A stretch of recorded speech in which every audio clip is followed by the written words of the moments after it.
पहले बेटी के पैदा होते ही अलग हुए कपल। अब शादी को 4 साल पूरे होते ही हो जाएगा तलाक। चौथी वेडिंग एनिवर्सरी के एक दिन बाद होगा डिवोर्स। जी हां, अपनी शादी को लेकर आए दिन चर्चा में रहने वाले एक्टर राजीव सेन और चारू एसोपा का जल्द आधिकारिक तौर पर तलाक होने वाला है। पिछले साल से कपल कभी तलाक तो कभी तकरार की खबरों की वजह से चर्चा में थी, लेकिन अब इन दोनों के डिवोर्स डेट का खुलासा हो गया है। कपल की तलाक की तारीख सामने आ गई है और कभी ये तारीख चारू और राजीव के लिए स्पेशल हुआ करती थी, लेकिन अब उस ही दिन दोनों के रास्ते हमेशा के लिए अलग हो जाएंगे। चारू एसोपा और राजीव सेन की शादी में कुछ भी ठीक नहीं चल रहा था।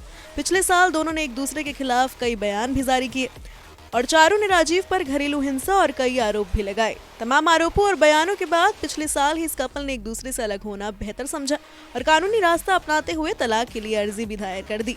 वहीं कुछ रिपोर्ट्स के मुताबिक कोर्ट में कपल के तलाक की सुनवाई 8 जून को होगी। बता दें कि 7 जून को कपल की 4th वेडिंग एनिवर्सरी है, जिसके एक दिन बाद दोनों आधिकारिक तरीके से अलग हो जाएंगे। खबरें हैं कि चारू और राजीव ने जनवरी महीने में एक दूसरे के खिलाफ तलाक का केस दर्ज किया था। तभी से दोनों की तलाक की कार्यवाही चल रही है। कोर्ट ने काउंसलिंग सेशन के बाद कपल को 6 महीने का कूलिंग ऑफ पीरियड दिया था और अब फाइनली सुनवाई की तारीख 8 जून तय की गई है। इस दिन चारू और राजीव का तलाक हो जाएगा। बता दें कि 2 साल पहले जियाना के जन्म के बाद से ही इस कपल के बीच मतभेद शुरू हो गए थे और तभी से ये दोनों एक दूसरे के साथ कॉर्डियल रिलेशनशिप में हैं। कपल को पेरेंटिंग के जरिए अपनी बेटी जियाना की परवरिश कर रहे हैं।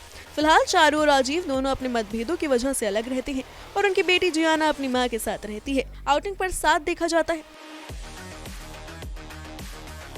हाल ही में राजीव अपनी बेटी के साथ टाइम स्पेंड करने के लिए चारू के नए घर भी गए थे। राजीव ने इसकी वीडियो भी सोशल मीडिया पर शेयर की थी। बता दें कि लंबे समय की डेटिंग के बाद चारू और राजीव ने 9 जून 2019 को गोवा में ग्रैंड वेडिंग की थी। 2021 में चारू और राजीव ने अपनी बेटी जियाना का वेलकम किया था। हालांकि बेटी के जन्म के बाद इनके रिश्ते के टूटने की खबरें आई। बाद में चारू और राजीव दोनों ने अपनी बेटी की खातिर कई बार पैचअप करने की कोशिश भी की और अब कपल कानूनी तौर पर अपनी शादी को तोड़ रहा है।